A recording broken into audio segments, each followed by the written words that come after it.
गैया के गोबरा से आंगना लिपैनी आजू मैया अइहे ना। गैया के गोबरा से आंगना लिपैनी आजू मैया अइहे ना। सबके जिया हर सइहे आजू मैया अइहे ना। सबके जिया हर सइहे आजू मैया अइहे ना।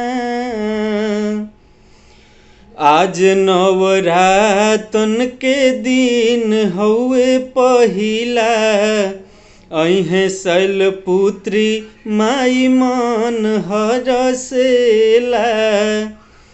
घरवा में झूमी झूमी गावे लोग भजनिया आजू मैया अइहे ना।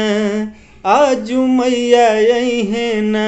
सबके जिया हर सइहे आजू मैया अइहे ना। नमस्कार, प्रणाम। आप सबके हिंदू नव वर्ष के हार्दिक शुभकामनाएं।